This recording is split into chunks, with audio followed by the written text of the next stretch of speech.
Satan, Sunday saint,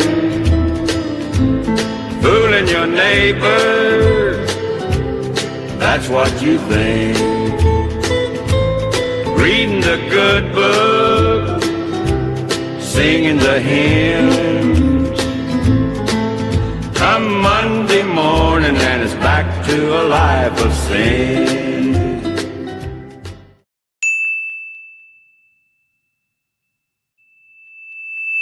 A state law that is supposed to be about the Texas economy and foreign relations is now the basis of a lawsuit over free speech.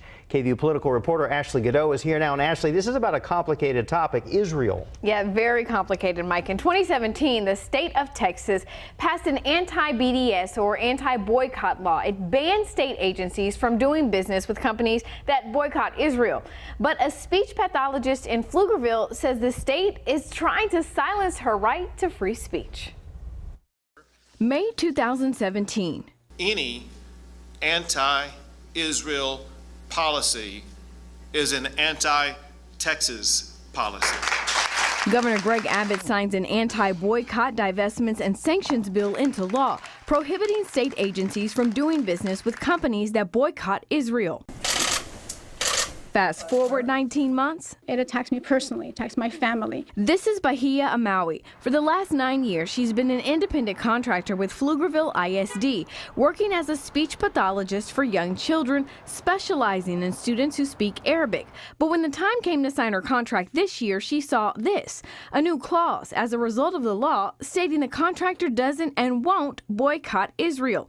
As an American, Amawi says it violates her right to free speech, and as a woman of Palestinian descent, she says it does more.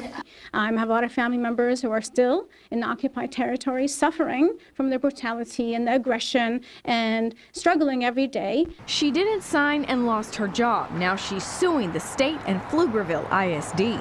This law was intended to prevent Americans from exercising their constitutional rights to protest a foreign country.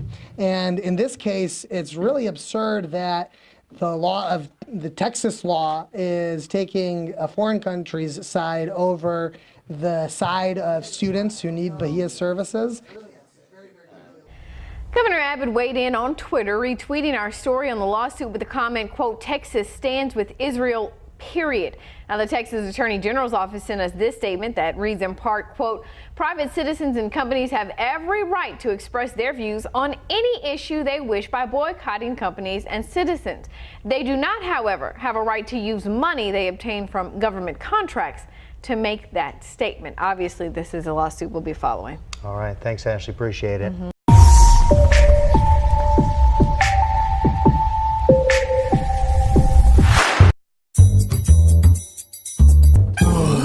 It's often said that because Judaism, Islam, Mormonism, and Christianity share a common historical heritage in Abraham, then they all worship the same God, right? No, they don't. While Judaism, Islam, and Christianity are all monotheistic, Mormonism is not. Mormons believe in many gods and that they will become gods themselves. They might worship a version of Jesus, but he's like a bad fiction version. He's not the Jesus of the Bible.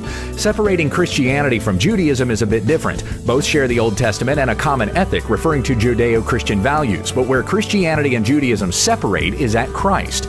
Orthodox Jews do not believe that Jesus is the Messiah, the Son of God, and he had some pretty harsh words for them. If God were your father, you would love me, for I came from God and I am here. I came not of my own accord, but he sent me. Why do you not understand what I say? It is because you cannot bear to hear my word. You are of your father the devil, and your will is to do your father's desires. So if someone does not know Christ, the Son of God, then he is not a worshiper of the true God. This also eliminates Islam, since Muslims consider it blasphemy to claim that God has a son. Jesus is not God, they will say, only a prophet. But the Bible says whoever does not have the Son does not have the Father either, and the wrath of God remains on him. Jews, Muslims, and Mormons need to hear the gospel. No one gets to God except through Jesus Christ. Only those given to Jesus by the Father worship the true God, when we understand the text.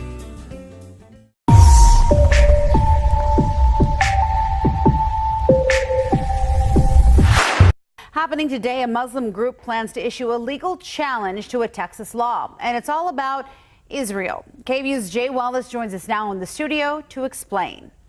Yvonne, this is over the state's no boycott of Israel law. It prohibits the state from contracting with or investing in companies that boycott Israel.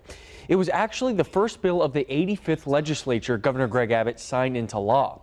Abbott says Israel is one of Texas's largest trading partners. Today, CARE, or the Council on American Islamic Relations, will announce a major First Amendment legal challenge to the law. CARE is specifically pointing to something that happened in the wake of Hurricane Harvey, when the town of Dickinson, Texas, near Houston, required people who wanted to get Hurricane Harvey relief funds to pledge to not boycott Israel. Before the law went into effect, we spoke to a member of the Austin Jewish Voice for Peace who believes the state is interfering with the rights of private companies.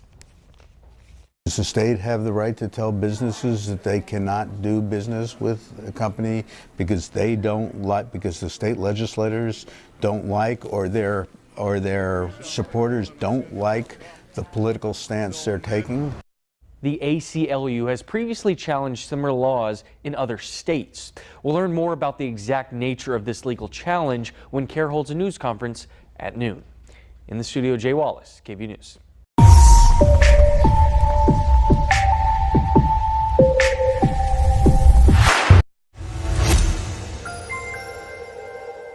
There's definitely no shortage of dark fashion influences these days. However, there's an extremely popular Christian brand that is catching fire around the world. The Jesus Gift Shop promotes Christianity and doesn't skip on creativity. This amazing Christian business has been around for less than a year and was created by entrepreneur Melanie Tipton. Amazingly, the Jesus GS began from scrap paper held in an old shoebox. After Melanie worked countless grueling months on creating Christian designs for different types of merchandise, the top Christian brand was finally developed. Jesus GS is the hottest faith-based brand because it's geared towards people who love to smile and express their individuality while wanting to influence the world in a positive way. You'll love all the different Christian designs, styles, and colors of all the high-quality t-shirts, trendy sweatshirts, well-made hats, and so much more. If you want to share the vision and shape the future for Christ, check out Jesus GS. For Global One, I'm Juliette Vara.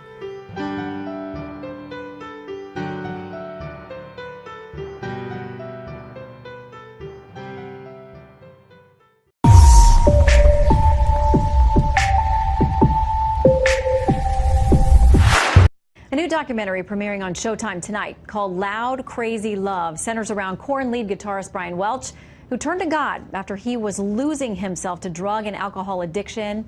Brian Welch is here now to talk about his journey and how his relationship with his daughter factored in. Brian, great to have you with us tonight. I am honored to be here. Thank you. I hear that you might be a Korn fan. You've got me all figured out. I'm busted. I am a fan of you, as you know. I saw something that you did a couple of years ago talking about this journey and was so impressed by all that you've been through and what you've done with your life. Your daughter now factors in to this new movie that's out as well. I want to play a little bit of what you had to say in this new movie. I couldn't stop being bad to my body. I couldn't stop these addictions. They would always come back. It was like I had become an animal. Brian, what was the turning point for you and how did you retake control of your life? You know what? Words can't express like how lost I was. You know, being a multimillionaire and not being able to find the meaning of life. But you know, just to have that, my spiritual life was everything for me. You know, I didn't like the religious kind of like aspect of Christianity and hearing all about it, but you know, Christ, the indwelling Christ came and changed everything for me, and it was the best thing that ever happened to me since I was born. How did you find through that the ability to turn this part of your life off and walk away from it? And has it been a struggle since then? Because it's hard to believe that this amazing, crazy rock star, you know, life that you had completely changed into something different. You know, I was just done. I lived everything that, you know, I had this dream when I was a kid, right? And it didn't involve drugs and just treating women like objects and all this stuff year after year. And it starts to wear on your soul and your emotions. And the touring lifestyle is not easy. So, you know, it was kind of like I was ready for a change, you know, and in my own mind I couldn't walk away though. But when I found my spiritual life, it gave me the courage to do something for my daughter who was 6 years old at the time. You know, she deserved it. Yeah, and I know that this movie, and it's loudcrazylove.com if people want to know more about it. There's a big focus on her and the struggles she went through as well, because you really walked away from this so that you could raise her and take care of her and be her primary parent. How is she doing today? She's amazing. I'm so proud of her. She's helped me with the press with the movie and everything, and she's just, you know, she's shining right now, and I am so proud of this kid. Well, I know she had her own struggles, and you had to help her find the way out of her issues as well. Yeah, we had a lot of help too. We have an organization called, it's a boarding school called Awakening Youth, and it's awakeningyouth.org for anybody that has a teen that's struggling. But they helped so much, and you know, they were that missing link in our small family. Basically, it was me and my daughter since she was 6 years old, and so I tried to do everything on my own. I loved her, but I had all these, you know, you do drugs for a lot of years, you're going to have some results that you're going to have to deal with. And so they came in at the perfect time when she turned 13 and just helped me and helped her get back on track. And she's, you know, we're not perfect, basically, but I know just God is so real. You know, he's not a religious, you know, mean old man in the sky. We're going to get cut off. We all need forgiveness. We're grateful for your story. Thank you for sharing it, Brian. We wish you the best. Thank you.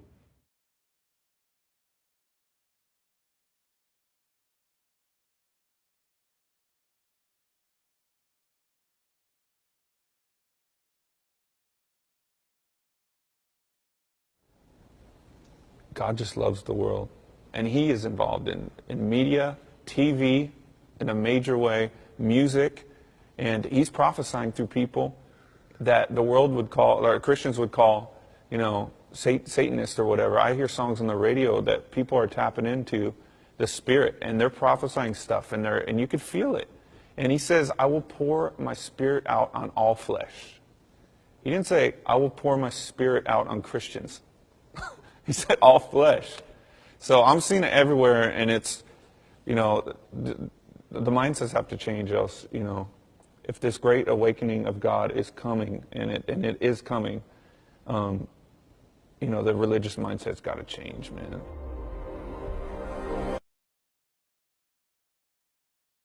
Hey, Devil. My wife's nickname is Devil. I've been fascinated with the devil my whole life, so it just kind of just slipped. It was totally organic and just happened. Just like with corn and everything else that I've done musically. He just represents indulgence and doing what you want to do, not ignoring your instincts. Do what you want to do, indulge all you want to do.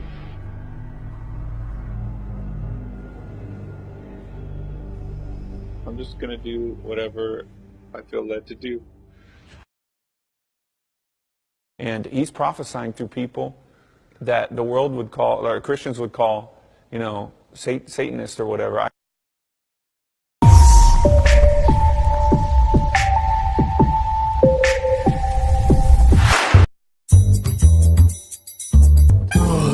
Surely you've seen this before, the coexist bumper sticker, suggesting that Muslims, hippies I guess, the sexually confused Jews, Wiccans, Taoists, and Christians should be more tolerant of each other.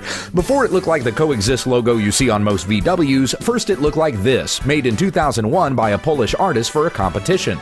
His design was popularized by U2 on their Vertigo tour. This led to a legal dispute because you can't coexist when there's money to be made. Yeah, it's hypocrisy. The facts coexisters don't want to discuss is that COEXI and S downright hate T, whom the sticker is directed at. I and S just prove atheists are religious. E wants to force everyone to bow to their sex gods. C's founder Muhammad killed people who wouldn't convert to his religion. But Jesus and his apostles told Christians to live peaceably with everyone, love your enemies, and bless those who persecute you. When Jesus was reviled, he didn't revile back, but entrusted himself to him who judges justly. Jesus said, "My peace I give to you, not not as the world gives. No other religion or philosophy can give anyone peace. They are at enmity with others and with God. Only by believing in His Son Jesus does a person have peace with God and will be saved on the day of judgment. Jesus said, "I am the way, the truth, and the life. No one gets to the Father but by me." That message offends because it says all other beliefs are wrong. But this gospel of peace must be preached to the world so others may hear and coexist with God when we understand the text.